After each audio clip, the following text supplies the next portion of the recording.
आपकी पे और मेरा टॉलरेंस लेवल बिल्कुल मगर नहीं आपकी है। और फिरदौस आपा की तो खूब जमती होगी। नहीं नहीं, वहाँ पर तो मैं ऑब्वियसली अपने मेहमानों का एहतराम करती हूँ। मैंने बड़ा करीब से देखा है फिरदौस आपा को और अज़मा बुखारी साहबा को तकरीबन गुत्थम गुत्था होते हुए, तकरीबन। अच्छा। और बस वो प्रोग्राम के दौरान तो बस यही था, मेरी बात सुन ले, मेरी बात सुन ले, मेरी दोनों आमने सामने बैठी थी। लेकिन मेरा ख्याल था कि वो एक अच्छी स्पिरिट में कॉन्वर्सेशन हो रही है और बड़ा वो एक था।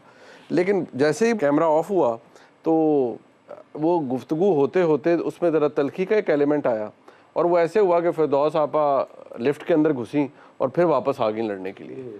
अब जो मेरे लिए सबसे पहला जो एक चैलेंज था वो ये था कि यार खवातीन है, इनको बंद अगर ये मतलब वाकई होगी तो इनको छुड़ाएगा कौन। बिल्कुल। तो जो हमारे उस्ताद हैं सलीम बुखारी साहब, उनकी अहलिया सेकंड फ्लोर पे वो न्यूज़ रूम में थी। तो हमारी टीम का एक भाई हमारा दोस्त भागता गया, उनको ले आया कि खुदा के लिए ऊपर चले, वो ऑलमोस्ट लड़ पड़ी हैं तो उनको छुड़ा तो दें। अच्छा। लेकिन वो बस ऐसे हुआ कि बात तलखी लग गई छोटी मोटी। मुनीब, इस तरह के वाकयात होते रहते हैं आपके सामने? देखिए, मैं अव्वल तो समझता हूँ बड़ा अनडिजायरेबल है, नहीं होना चाहिए। लेकिन एक चीज़, वो एक दफ़ा अल्लाह बख्शे वो नईमुल हक साहब थे तो उन्होंने थप्पड़ मार दिया। हाँ, वो याद है। वो मुझे अपने आप पर ज़्यादा हंसी आती है क्योंकि वो इस्लामाबाद स्टूडियो में बैठे हुए थे, मैं लाहौर में प्रोग्राम कर रहा था। तो होता है ना, आप विंडो में देख रहे होते हैं अपने गेस्ट को ना, सामने उसमें टीवी में देख रहे थे, तो एकदम ना गुफ्तगू करते हुए बड़ा वायलेंट थे, तो उन्होंने एकदम ना ऐसे करके ना थप्पड़ मार दिया दानियाल साहब। अब मेरा ख्याल था कि दानियाल साहब जितने माशाल्लाह वो हैं कि अभी ये तो अच्छा, लेकिन जब उन्होंने थप्पड़ मारा ना तो मुझे ऐसे नहीं हुआ कि जैसे आपके सामने किसी को थप्पड़ मारे तो एकदम आप कहते हो यार ना करो ना करो। It took me like 4-5 second to understand कि हुआ क्या है। और फिर डिले भी होता है। डिले पे चल रहे हो। मुझे तो फीड आ रही थी ना, 3-4 सेकंड बाद मैंने कहा ओए होए होए।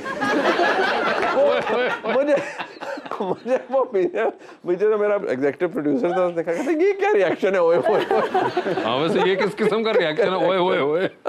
मगर आपके साथ तो कभी इस तरह का कोई वाकया नहीं हुआ? नहीं नहीं, खातून होने की वजह से भी लोग थोड़े से एहतराम मगर कोई सामने वाला तैश में आ सकता है ना, जिस तरह हमारे। वही कह रही हूँ कि खातून होने की वजह से एहतराम कर लेते हैं। We have seen examples जिसमें खवातीन एंकर्स भी थी, वहाँ भी कुछ भाई जो थे वो जज्बात पे काबू नहीं पा पाए और उन्होंने फिर आशिक वान साहब ते चले जाना ना प्रोग्राम ते, प्रोग्राम मुक जाए, एंकर कहता कि कैसा रहा, लड़ाई नहीं हुई, मजा नहीं आया।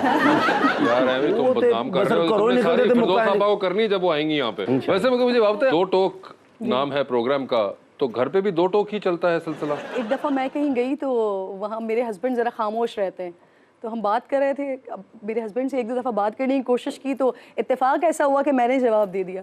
तो फिर मैं बताने लगी कि ये ज़्यादा बोलते नहीं हैं, तो मुझे जवाब मिला कि आप बोलने दें तो ये बोले। तो वो ये वाला सिलसिला घर पे भी।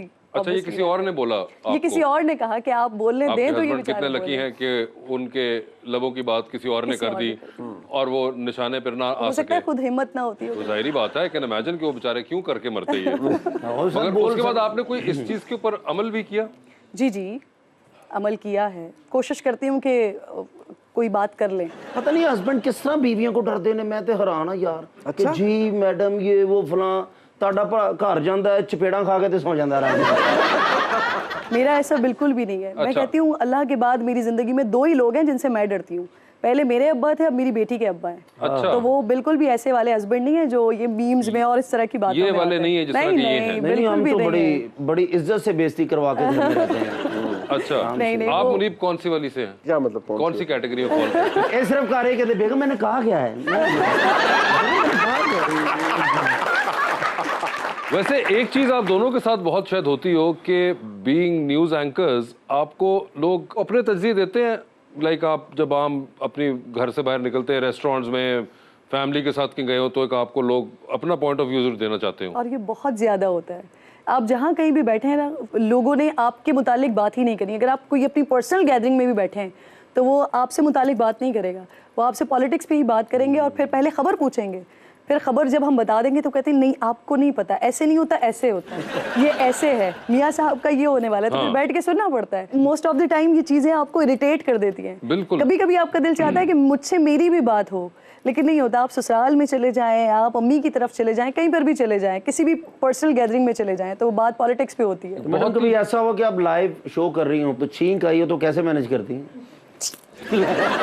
पॉलिटिकली ड्रिवन हमारी सोसाइटी, आपके साथ भी मुनीब होता होगा बहुत। जब शुरू में ऑब्वियसली ये होता था कि मुझे लगता था कि यार ठीक है, अगर किसी के कोई चीज़ कोई गलत है या अगर कोई बता रहे हैं, अगर उनको मुझे लग रहा है कि यार ये फैक्चुअली बात गलत कर रहे हैं, तो मैं उनकी बात को थोड़ा सा सुन के मैं कहूँ नहीं ऐसे नहीं ऐसे। ये हार्डली 6-8 महीने का सिर्फ युद्ध था। उसके बाद मैंने एक पॉलिसी बना ली है कि कोई भी मिले मैं कहता हूँ आप ठीक कह रहे हैं, आप ठीक कह रहे हैं, लेट्स मूव ऑन, आप ठीक कह रहे हैं, लेट्स मूव ऑन। मतलब उससे मैं एक तो टाइम बड़ा बच जाता है। शुरू में ये होता था कि मैं फैमिली के साथ निकला हूँ, आपको पता है मैं और आप कहाँ मिलते हैं। जी बिल्कुल, ठीक है, वहाँ ऐसी सूरत हाल में कोई आपके साथ Exactly. कॉन्वर्सेशन शुरू कर दे, करना चाहता है पूरी, चाहता है, तो आप क्या करेंगे? आप ये कहेंगे नहीं हाँ बिल्कुल ये ऐसे ही है, ऐसे ही आप ठीक है, और आप जान छुड़ाते हैं अपनी। तो मैं मोस्टली यही कर रहा होता हूँ। सर आपके शो में बहुत ज़्यादा पॉलिटिशियंस आते हैं, तो आपको उसका ऑलरेडी आंसर पता, तो आप कैसे डील करते हैं? मैं ये कहूँगा थोड़े से बहुत डिप्लोमेटिक होते हैं, या maybe they are not willing to reveal the entire truth, या सारी बात वो नहीं कर सकते, उसमें बहुत सी मजबूरियां होती हैं। मैं तो आज ये कहता हूँ कि हम एज ए जर्नलिस्ट 1000 मजबूरियों के साथ बैठते हैं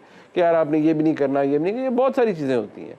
और कई दफ़ा होता है अगर वो 100% हर चीज़ बता दें जो वो बताना चाहते हैं, और हम वो हर चीज़ जो हम महसूस करते हैं हम कहना शुरू कर दें, तो फिर तो शायद कुछ चीज़ चल ही नहीं सकती। बस वो आखिरी प्रोग्राम हाँ नहीं, वो आखिरी भी हो नहीं पाएंगे ना, वो बीच में ही फारग हो जाएंगे। मनी भाई कभी शो कर दे वो तो भाभी का फोन आ जाए कि मनीप ब्रेक पेन वाला चार्जर कितने रखे है नहीं चार्जर के नहीं, लेकिन वैसे फ़ोन आ जाते हैं कि मेरी सुर्खी तुसी तो नहीं लाए। यार मैं नहीं लाता सुर्खी। नहीं मगर आता है आपको इस तरह बीच में फोन? मतलब उसमें यही होता है नॉर्मली, कितनी देर है, कितनी देर रह गई है। नॉर्मली मेरा बेटा फोन करेगा कितनी देर है, अच्छा, वो कहेंगे when are you getting done. आपको तो नहीं आता ऐसा? मेरी तो बेटी स्टूडियो में आ जाती है। अच्छा, मेरे साथ ही होती नहीं है। हस्बैंड तो नहीं करते होंगे ना? नहीं होना की जरूरत वो एग्जैक्टली वो कहाँ मरेंगे करके। हस्बैंड खामंद हाँ, मजबूरी का नाम।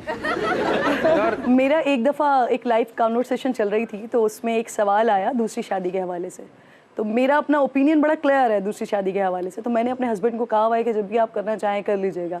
इसलिए ओपिनियन क्लियर है क्योंकि मुझे पता है कि ये मेरी इजाज़त से इस पर कोई फ़र्क नहीं पड़ता, ये अल्लाह की तरफ से इजाज़त मिली हुई है उनको। तो उसके ऊपर इतनी ज़्यादा वो कंट्रोवर्सी बनी, और फिर एक ने मेरे मियाँ के भी जानने वालों ने पकड़ के पूछा कि आपने क्या दूसरी शादी कर ली है, और बहुत सारे चैनल्स ने उसको हेडलाइंस उठा के बाकायदा लगा दी कि किरण नाज के शॉर्ट ने उनके साथ बेवफाई की और वो दूसरी शादी करके बैठ गए।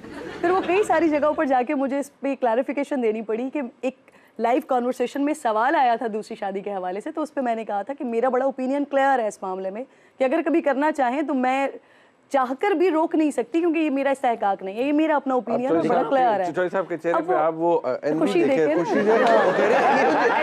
बीनिया कितने होती है। नहीं, आपको आखिर में हस्बैंड ने कहा कि चलो किरण मेरी बेइज्जती तो बहुत हुई, लेकिन तुम क्या सच कह रही थी? तुझे पढ़े लिखे लोग तो ये देखो आप कर लीजिए एक दूसरी शादी, मुझे कोई प्रॉब्लम नहीं, मसला नहीं, मैं अपना काम कर रही हूँ, ओके। ते साढ़े वर्गे जेडे पढ़े लिखे नहीं ना, तो बीवियां सिर्फ पहली गल ये है रो के क्या सर मैनू धोखा तो नहीं दे मैंने देखो मैं मेकअप भी दूजा ब्याह ना करना। मैं उन्हें फिर समझाया, मैं क्या दूजा ब्याह वो करता है पहली तो खुश होवे।